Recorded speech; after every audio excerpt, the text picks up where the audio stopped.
नमस्कार दोस्तों, जय हिंद, जय भारत। मैं महेश सिंह आपका एक बार बहुत बहुत स्वागत करता हूँ अदिति अकेडमी के यूट्यूब चैनल पर।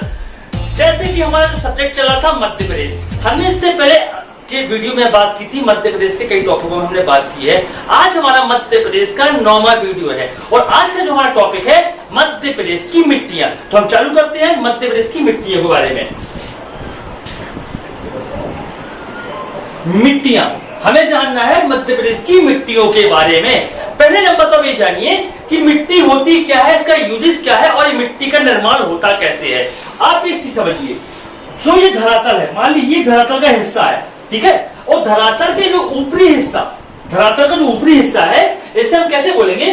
धरातल का ऊपरी हिस्सा, मतलब धरातल का वह ऊपरी हिस्सा, धरातल का वह ऊपरी हिस्सा जहां पर पेड़ पौधे पेड़ पौधे जो बीज या पादप को उगने के लिए जो आवश्यक तत्व जो हमें प्रदान करता है वो क्या कहलाता है? वो मिट्टी कहलाता है। देखिए मैं आपको एक चीज बता दूं कि मैं एक शब्द को कभी कभी 2 बार 3 बार बोलता हूं। क्यों? क्योंकि मैं चाहता हूं कि आपको वो चीज एक बार में ही कंठस्थ हो जाए, आपको बार बार वीडियो ना देखना पड़े। ठीक है, चलिए तो आगे बात कर रहे हैं। मैंने क्या बोला?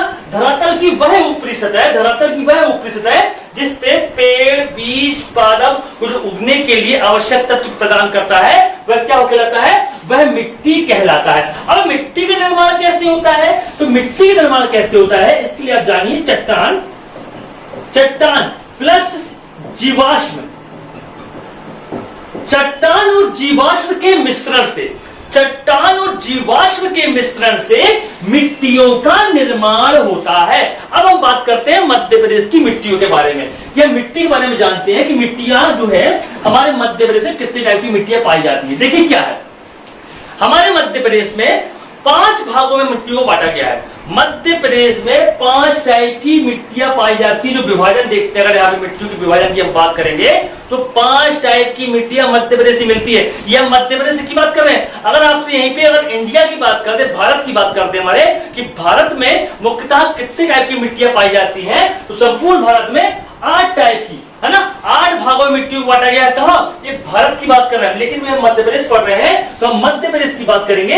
तो मध्य प्रदेश में 5 भागों में मिट्टियों को बांटा गया है, 5 भागों में विभाजित किया गया। अब वो 5 मिट्टियां कौन कौन सी है? सबसे पहले है आपकी कछारी मिट्टी, सबसे पहले कौन सी? आपकी कछारी मिट्टी। दूसरी मिट्टी आपकी जलोढ़ मिट्टी, दूसरी कौन सी? आपकी जलोढ़ मिट्टी। तीसरी है आपकी काली मिट्टी, तीसरी है आपकी काली मिट्टी। चौथी है आपकी लाल पीली मिट्टी, लाल पीली मिट्टी। और 5वीं मिट्टी की हम बात करेंगे तो 5वीं है हमारी मिश्रित मिट्टी। देखिए ये 5 भागों में यहाँ पे बांटा गया मध्य प्रदेश को, 5 तरह की 5 विभाजन किया गया है मिट्टियों के आधार पर। वो 5 से कौन कौन से?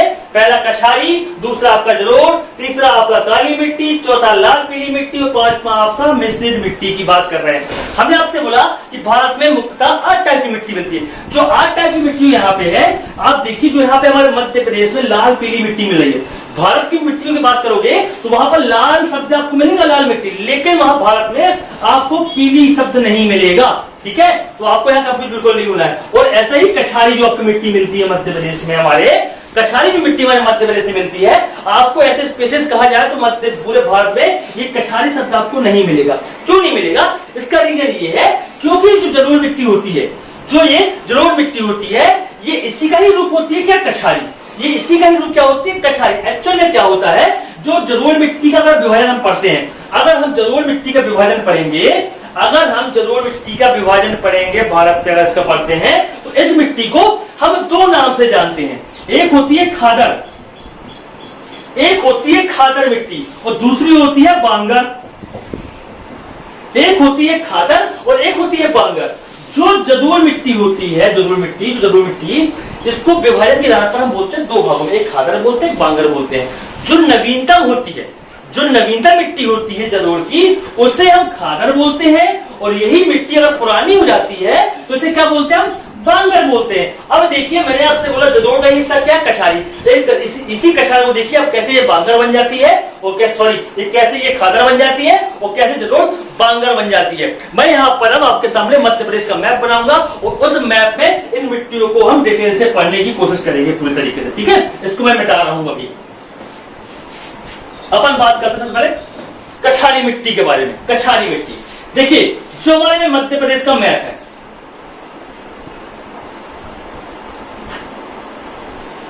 ये मध्य प्रदेश का मैप हमारा, ठीक है। अब मध्य प्रदेश के मैप पे आप देखो, जो कछारी मिट्टी की हम बात कर रहे हैं, इसके लिए आप जानिए पहले नंबर, यहां पर हमारे मध्य प्रदेश के पश्चिमी क्षेत्र में पड़ता है मालवा का पठार। क्या पड़ता है? मालवा का पठार पड़ता है। और इस मालवा के पठार पे यहाँ पर पड़ता है इंदौर जिला, और इंदौर जिले में पड़ता है आपका महू, और महू में ही आपका पड़ता है जानापावा की पहाड़ी। उसी जानापावा पहाड़ी से एक नदी का उद्गम होता है, उस नदी के नाम है चंबल नदी। चंबल नदी मध्य प्रदेश के जानापावा से निकल के यहां से होती हुई मंदसौर से, यहां मंदसौर जिला पड़ता है आपका, और यहां से होती हुई यहां प्रवेश करती है। जब देखिए मध्य प्रदेश की बॉर्डर के बाद क्रॉस करती है, तो यहां से लेके इस वाले हिस्से से, मतलब यहाँ पर पड़ता है झाबुआ जिला इस कोने में, और यहाँ पड़ता है आपको मुरैना। यहां से लेके यहां तक राजस्थान की बॉर्डर है, राजस्थान राज्य की बॉर्डर है। तो यहां से चंबल नदी राजस्थान में प्रवेश करती है, और राजस्थान में प्रवेश करने के बाद यहां जब पहुंचती है मध्य प्रदेश के इस वाले हिस्से में, तो यहां देखोगे मध्य प्रदेश के उत्तरी जिलों में यहां पड़ता है श्योपुर जिला, फिर यहां पड़ता है आपका मुरैना जिला, और यहां पड़ता है आपका भिंड जिला। ये नदी श्योपुर, मुरैना, भिंड से होती हुई उत्तर प्रदेश, या इस तरह पड़ता है यूपी, उत्तर प्रदेश, और उत्तर प्रदेश राज्य में प्रवेश करती है, और उत्तर प्रदेश राज्य में यहाँ यमुना नदी पे आके चंबल नदी हमारी मिल जाती है। अब बात आ रही है कछारी मिट्टी का। कछारी मिट्टी क्या निर्माण कैसे हो रहा है? जब ये मिट्टी बहती है और अपने साथ बहते हुई नदी जो होती है, इस चंबल नदी की जो नदी घाटी है, जो नदी के अगल बगल का क्षेत्र होता है, अगल बगल क्षेत्र होता है, अगल बगल क्षेत्र में अपने साथ जो मिट्टी बहा के लाती है और मिट्टियों का अगल बगल नदी के साइड में छोड़ देती है, मतलब साइड में छोड़ देती है, उसी मिट्टी को हम क्या बोलते हैं? उस मिट्टी को हम कछारी मिट्टी बोलते हैं। उसे क्या बोलते हैं? कछारी मिट्टी बोलते हैं। देखिए नदी बह रही है, चंबल नदी, और बहती हुई कहां पहुंची? श्योपुर जिला पहुंची, मुरैना पहुंची, भिंड पहुंची, और यही आपके मुरैना गिरिज लगता है ग्वालियर जिला। इस पूरे क्षेत्र में इस चंबल नदी की घाटी क्षेत्र की नदियां साइड में नदी होती है, नदी अपने साइड में मिट्टियां छोड़ती हुई जाती है, और वो जो मिट्टी छोड़ती जाती है उस मिट्टियों को ही क्या बोलते हैं? उस मिट्टी को ही कछारी मिट्टी बोलते हैं, ठीक है। अब देखिए इस चीज को समझिए, जो ये कछारी मिट्टी है, जो ये कछारी मिट्टी है, ये कछारी मिट्टी में फसल कौन सी होगी? देखिए हम फसलों की अगर बात करें, यहाँ पर कोई भी हम फसल की बात करते हैं, फसल के लिए क्या है? आप कोई भी मिट्टी हो, भारत में कोई भी मिट्टी हो, आप किसी मिट्टी में कोई भी फसल उगाई जा सकती है, बस उसे अच्छा पानी और अच्छे तरीके से समय समय पर उर्वरक चीजें उसको पर्याप्त मात्रा में मिलती रहे, तो किसी भी जगह पे कोई भी फसल अच्छी तरह से पैदा की जा सकती है। उदाहरण के लिए मैं बात करूंगा, आप राजस्थान चले जाओ, राजस्थान देखोगे पूरा मरुस्थलीय क्षेत्र है, पूरा मरुस्थलीय क्षेत्र, वहां देखो आप बीकानेर आपका पड़ता है, पूरा बीकानेर क्षेत्र हो गया, उदयगिरी, जयपुर वाले क्षेत्र में जाओगे पानी, वहां पे जो पूरा मरुस्थलीय क्षेत्र पूरा राजस्थान का, वहां पर इंदिरा गांधी नहर आई हुई है, और इंदिरा गांधी नहर से संपूर्ण पानी मिलता है, और वहां पे समय समय पर उर्वरक छन देते हैं, तो वहां भी पर्याप्त मात्रा में खेती और फसलें उगाई जाती हैं, ठीक है। इसी तरह मैं बोलता हूं यहाँ पर कि जो ये क्षेत्र है, यहाँ पे आप कोई भी फसल उगा सकते हो, लेकिन अगर पर्टिकुलर फसल की बात करते हैं यहाँ पर हम, जैसे कछारी मिट्टी क्षेत्र में, तो यहाँ पर गेहूं भी हो जाता है, आपका सरसों की फसल भी यहाँ पर अत्यधिक होती है, ठीक, कछारी मिट्टी पे। अब देखिए हम नेक्स्ट मिट्टी की बात करते हैं, जलोढ़ मिट्टी की, है ना, जलोढ़ मिट्टी का।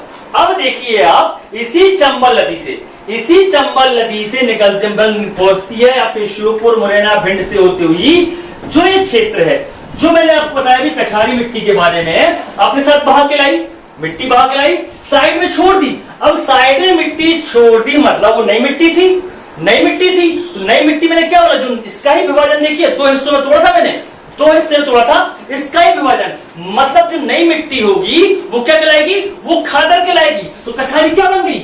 खादर मिट्टी बन गई, और यही मिट्टी जो यहाँ पे रखी रह गई थी, इसके बाद फिर नदी बह रही है, और साथ में फिर दोबारा मिट्टी ला रही है, तो पहले से जो मिट्टी वहां पहुंच चुकी थी वो विस्तृत होकर फैल गई, और वो रखे रखे पुरानी हो गई, और वो पुरानी हो गई तो क्या बन गई? वो बांगर मिट्टी बन गई। तो वही मिट्टी क्या होती है? वो जलोढ़ मिट्टी बन जाती है। इसका आप क्षेत्र देखोगे यहाँ पर, जलोढ़ मिट्टी के क्षेत्र में, यहाँ पे आपका भिंड, मुरैना, श्योपुर, ये ग्वालियर वाला जिला, आपके यहाँ शिवपुरी पड़ेगा, आपका ये वाला क्षेत्र, मतलब देखो भारत मध्य प्रदेश का उत्तरी हिस्सा देखो, जो यहाँ पे मध्य भारत का पठार पड़ता है, ये पूरे मध्य भारत के पठार में क्या मिलता है? जलोढ़ मिट्टी मिलती है।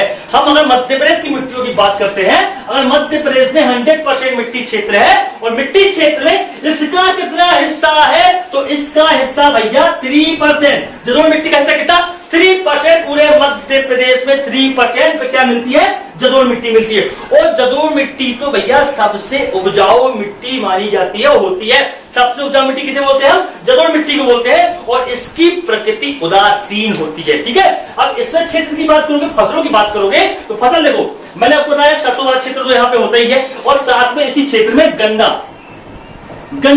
गन्ना भी यहाँ पे अत्यधिक मात्रा में होता है। आप देखिए ना, मध्य प्रदेश के उत्तरी हिस्सों में देखो, मतलब यहाँ पे जो उत्तर प्रदेश राज्य लगा हुआ है, यहाँ पे अत्यधिक मात्रा में कौन सी फसल होती है? यहाँ पर गन्ना की ही फसल अत्यधिक मात्रा पे होती है, ठीक है। चलिए, तो उम्मीद कर रहा हूं कि आपको कछारी जरूर समझ में आया होगा, ठीक है। अब हम बात करते हैं नेक्स्ट मिट्टी की, काली मिट्टी की। हम बात करते हैं काली मिट्टी क्षेत्र की। काली मिट्टी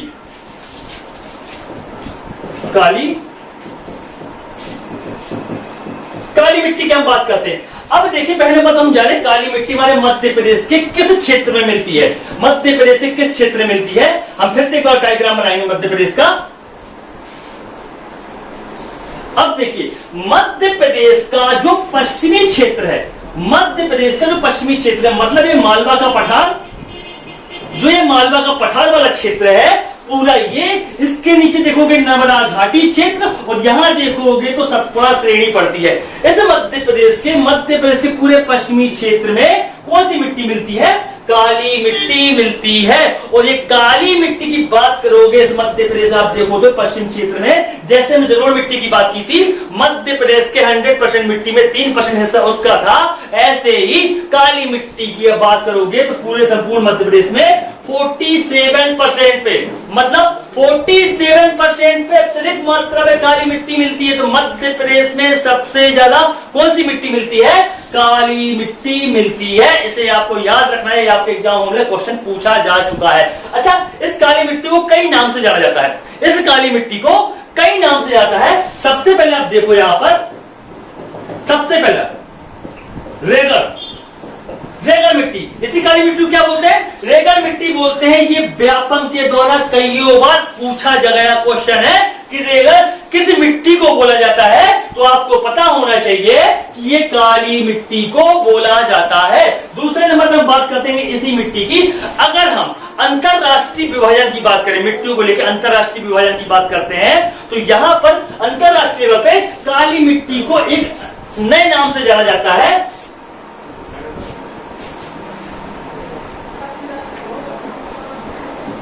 चर्नोजम। किस नाम से? चर्नोजम। ये अंतरराष्ट्रीय विभाजन की बात कर रहा हूं मैं। अंतरराष्ट्रीय विभाजन पे इस काली मिट्टी को किस नाम से जानते हैं? चर्नोजम के नाम से जानते हैं, ठीक है। इसी काली मिट्टी का एक नाम और, इसे बोलते हैं लावा मिट्टी। इसे क्या बोलते हैं? लावा मिट्टी भी बोला जाता है। अब लावा मिट्टी कैसे बोलते हैं, इसके लिए मैं थोड़ी सा मध्य प्रदेश का ये वाला मैप बैठाऊंगा, थोड़ी आपको समझाना चाहूंगा मैं। लावा मिट्टी कैसे बोलते हैं? देखिए, जो भारत हमारा, ये वाला भारत का हिस्सा है, आप इसको देखते हो, यहाँ पे हमारा पूरा मध्य प्रदेश वाला हिस्सा पड़ता है वाला, और भारत के गुजरात के इस वाले हिस्से देखोगे, यहाँ पड़ता है महाराष्ट्र, है ना। और यहाँ पे देखोगे, यहाँ पड़ता है ढक्कन की ढक्कन टैक्सल पड़ती है, पूरे ढक्कन का पठार पड़ता है, पूरा ढक्कन का पठार इस वाले क्षेत्र में है। अब देखिए, ढक्कन के पठार में ज्वालामुखी का उद्गार हुआ, ज्वालामुखी का उद्गार हुआ। अब यहाँ पर ज्वालामुखी का जो उद्गार हुआ था, वह ज्वालामुखी का उद्गार केंद्रीय, मतलब जब समझिएगा यहाँ पे ज्वालामुखी का उद्गार हो रहा है, तो केंद्रीय उद्भेदन, कहने का मतलब है ये ज्वालामुखी है, और ज्वालामुखी का जो उद्गार होता है ऐसे, ये मतलब बीच सेंटर से ना होकर के, केंद्रीय उद्भेदन ना होकर के, ये कैसा हुआ इसका उद्गार? इसका उद्गार दरारी हुआ, मतलब दरार बना के वहां से लावा निकलना चालू किया। आपने देखा होगा कि जो ज्वालामुखी होता है, मुख्यतः ऐसा होता है लावा यहाँ से ये मैग्ना बन के निकलता और लावा बाहर आ जाता है पूरा ऐसे। तो ये क्या हो रहा है? ये केंद्रीय उद्भेदन हो रहा है। लेकिन ऐसा ना होकर के क्या हुआ कि ज्वालामुखी था और इसमें कई दरारें बन गई, और कई दरारों बनने के बाद लावा इन दरारों से बाहर निकल के आया, और यही दरारें मध्य प्रदेश तक, मध्य प्रदेश के पूरे पश्चिमी क्षेत्र में पहुंच गई, और पूरे पश्चिमी क्षेत्र में पहुंचने के बाद बाद यहाँ पे पूरा उन्हीं दरारों से लावा बाहर आ गया, इसीलिए इस मिट्टी को भी क्या बोलते हैं, लावा मिट्टी बोलते हैं, क्योंकि काली मिट्टी का निर्माण किससे हुआ है, ज्वालामुखी के उद्गार से हुआ है। उम्मीद करता हूं आपको ये चीज समझ में आई होगी। ठीक है, इसी मिट्टी के नाम से और जानते हैं हम। 3 चौथा नाम, इस मिट्टी को हम स्वतः जुताई वाली मिट्टी भी बोलते हैं। इस मिट्टी को हम स्वतः जुताई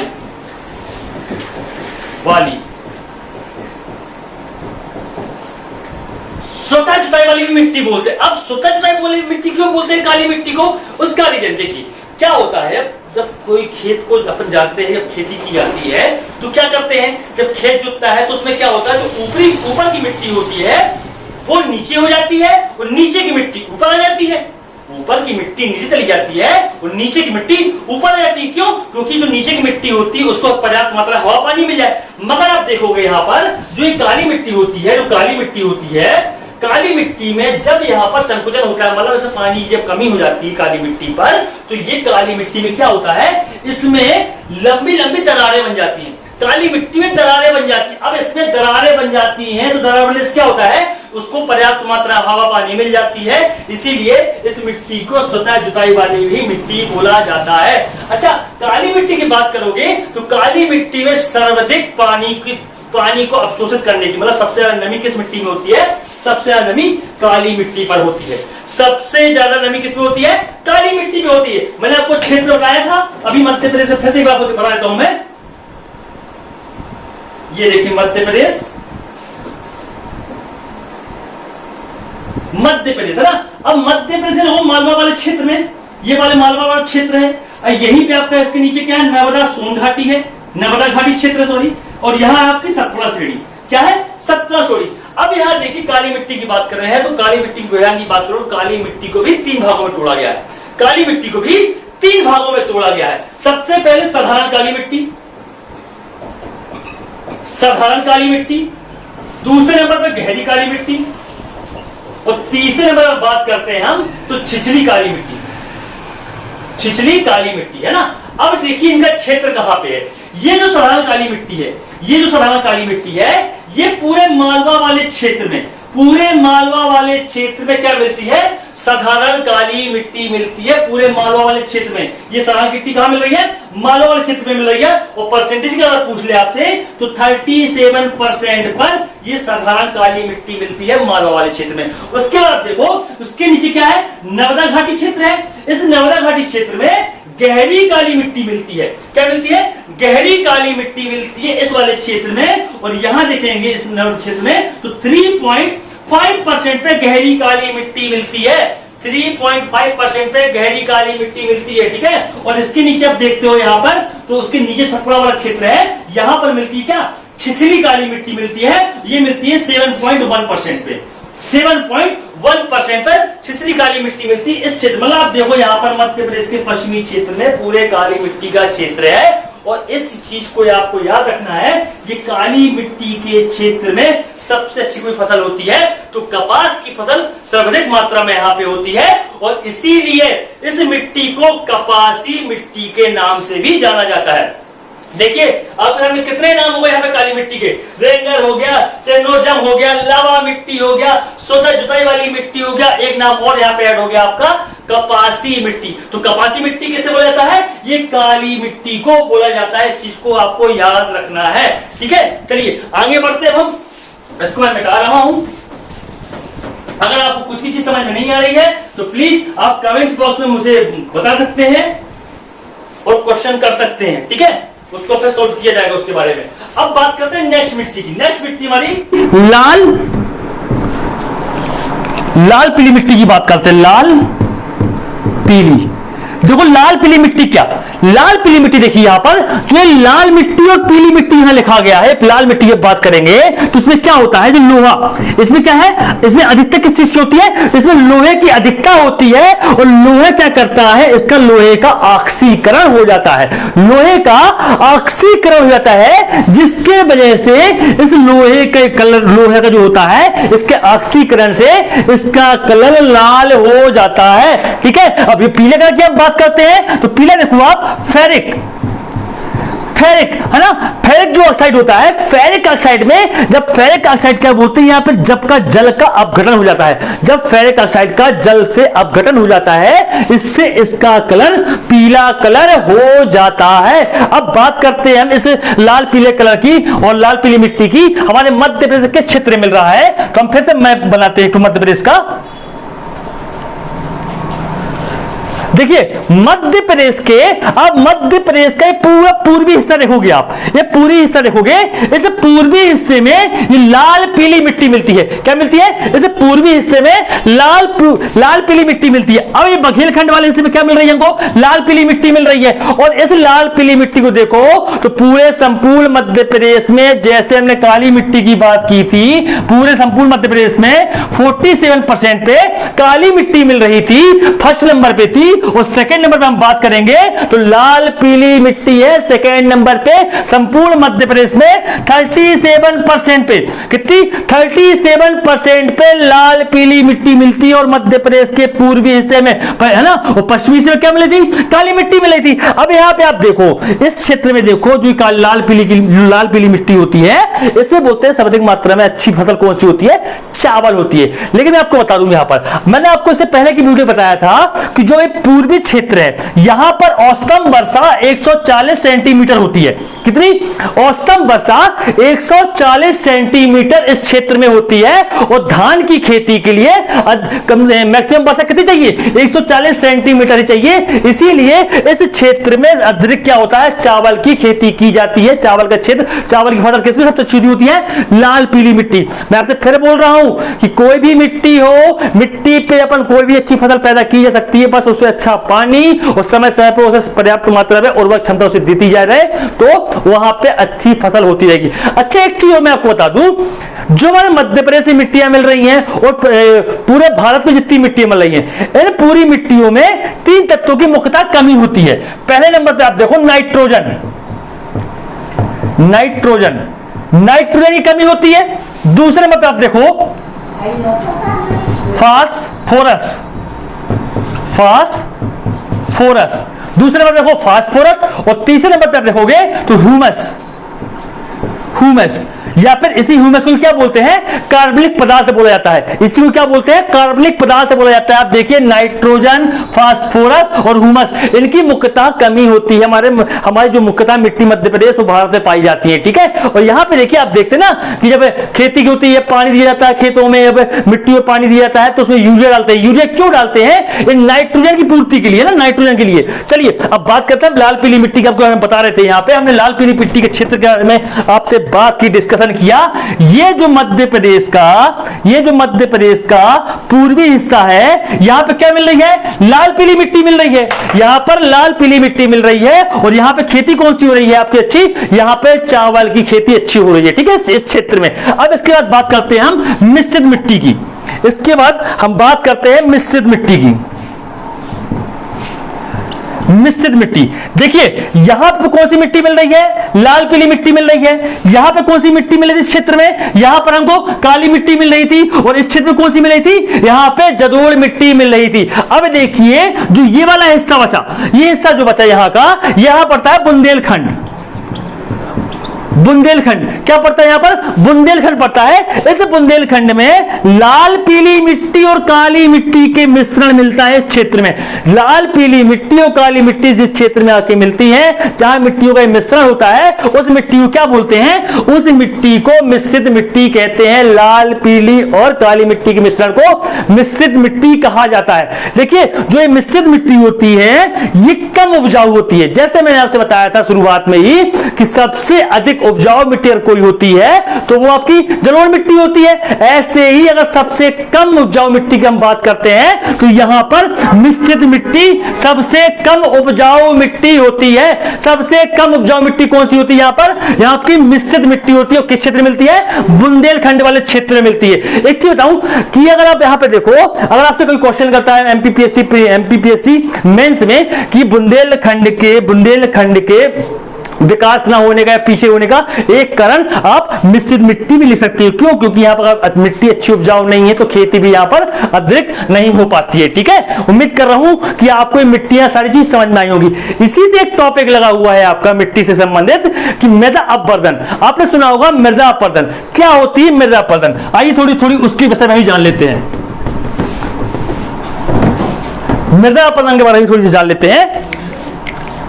मृदा अपवर्धन है ना, थोड़ी सा मैप बनाते हैं यहां पर मध्य प्रदेश का। ये है मध्य प्रदेश का हमारा मैप। जब हम इसको 3D क्लास में लेंगे, जब इसको हम डायग्राम समझेंगे तो इसको मैं और से समझा दूंगा। अभी आपको यहां समझाने की कोशिश कर रहा हूं। देखिए ये मालवा वाला क्षेत्र, यहां पे मैंने आपको बताया था जनापावा की पहाड़ी। जनापावा पहाड़ी से कौन सी नदी? यहां से चंबल नदी, महू से चंबल नदी निकलती हुई राजस्थान में प्रवेश करती हुई मध्य प्रदेश के श्योपुर, मुरैना, भिंड से होती हुई उत्तर प्रदेश के टावाना स्थान पर यमुना से जाके चंबल नदी मिल जाती है। ठीक है, अब देखो मैंने बोला मृदा अपवर्धन। क्या है मृदा अपवर्धन? देखो कोई मिट्टी अपने स्थान छोड़कर दूसरे स्थान पे पहुंचे, एक स्थान से छोड़ के दूसरे स्थान पे पहुंचे, उसे क्या बोलते हैं? उसे मृदा अपवर्धन बोलते हैं। अब ये कैसे होगा? हवा के कटाव से भी होता है। हवा तेज चलती है तो एक मिट्टी उड़ के दूसरी जगह पहुंच जाती है, और पानी के तेज बहाव से भी मिट्टियों का कटाव होता है। और यहां देखो आप, चंबल नदी जो है मध्य प्रदेश में सबसे ज्यादा मृदा अपवर्धन का काम करती है। अब देखिए मध्य प्रदेश, यहां पर देखिए श्योपुर जिला, यहां मुरैना जिला, यहां भिंड जिला, यहां पर इस क्षेत्र में सबसे ज्यादा चंबल नदी मृदा अपवर्धन का काम करती है। मतलब मिट्टियों का कटाव करके एक स्थान से दूसरे स्थान पे ले जाती है। अब देखिए उससे क्या होगा? जब मिट्टियों का कटाव होगा तो यहां पूरे क्षेत्र में, इस पूरे क्षेत्र में क्या गड्ढे बन जाएंगे, है ना? बड़े बड़े गड्ढे बन जाएंगे, और बड़े बड़े गड्ढे बनने से पूरे गड्ढों का निर्माण करते हुए आगे बढ़ जाती है नदी चंबल नदी। ठीक है, तो मिट्टियों का कटाव कर रही है। तो अब क्षेत्र विशेष देखो, यहां पर मध्य प्रदेश का ये वाला हिस्सा देखो आप, इसे मध्य भारत का पठार बोलते हैं। तो यहां क्वेश्चन कभी बन जाए आपसे कि मध्य प्रदेश का कौन सा क्षेत्र मृदा अपवर्धन से सबसे ज्यादा ग्रसित है, तो आप देख सकते हो मध्य भारत का पठार सबसे ज्यादा ग्रसित है। अगर यहां जिला विशेष की बात कर ले तो यहां पड़ता मुरैना जिला, यहां पड़ता है मुरैना जिला। चंबल नदी के द्वारा मृदा अपवर्धन से सबसे ज्यादा ग्रसित अगर कोई जिला है तो मुरैना जिला है। अब देखिए क्या होगा, मिट्टी एक स्थान से दूसरी जगह पहुंच रही, मिट्टी एक स्थान से दूसरी जगह पहुंच रही है, तो नुकसान किसका? नुकसान तो किसान का हो रहा है, क्योंकि उस मिट्टी में फसल लगाता है अपनी, और वो मिट्टी की जो उपजाऊपन है वो आगे चली गई। तो ये क्या हो रहा है? ये किसानों के लिए नुकसानदायक है। इसीलिए इस मिट्टी को एक नाम से और जानते हैं हम, किसानों को मिट्टी को नाम नहीं बोल रहा हूं मैं, मृदा अपवर्धन को यहां पे क्या बोला जाता है? मृदा अपवर्धन को, मृदा अपवर्धन की जो घटना हो रही है इसे किसानों के लिए रेंगती हुई मृत्यु बोलते हैं। क्या बोलते हैं? रेंगती हुई मृत्यु।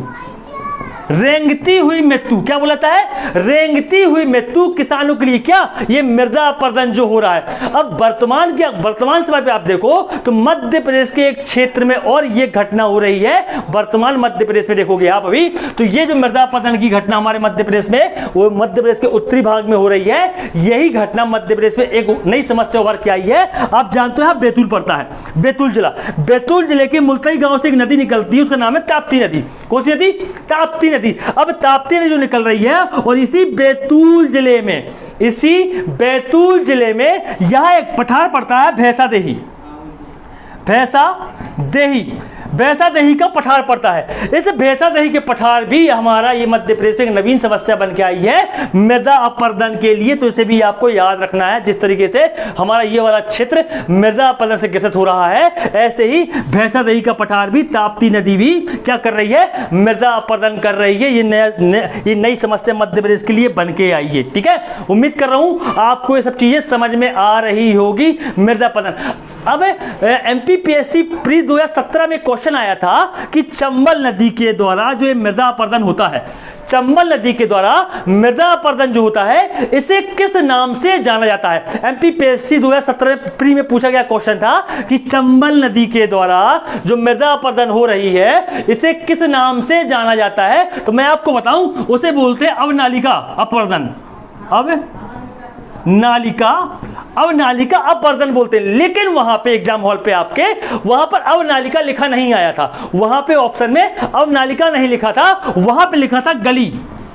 गली अपवर्धन, है ना, गली अपवर्धन। तो आपको याद रखना है, अवनालिका और गली दोनों एक ही चीज बोली जा रही है, तो इसको क्या बोलते हैं, गली अपवर्धन, है ना। चंबल नदी के द्वारा चीजें हो रही हैं। उम्मीद कर रहा हूं कि आपको ये सब चीजें समझ में आई होंगी। आज का पूरा टॉपिक मिट्टी से रिलेटिव। अगर आपको कुछ भी समस्या गई हो और कुछ भी आपको डाउट में हो तो प्लीज कमेंट सेक्शन पे आप जरूर हमसे पूछें। हमारे फेसबुक पेज पे भी आप हमको बता सकते हैं, हमारे व्हाट्सएप नंबर पे भी आप हमें मैसेज करके बता सकते हैं, और टेलीग्राम पेज पे भी आप जाके हमें वहां पे बता सकते हैं। ठीक है, कुछ भी कमियां हो तो प्लीज उसे सजेस्ट करें और कमेंट बॉक्स में उन कमियों को बताएं, ताकि उसको हम दूर करेंगे।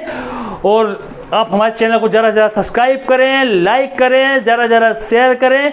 हम कल फिर मिलते हैं नए वीडियो के साथ, और हमारा आज या कल फिर एक नया वीडियो आएगा। आज से हम जिला भी चालू करने वाले हैं। आज हम श्योपुर या मुरैना जिले से शुरुआत करेंगे।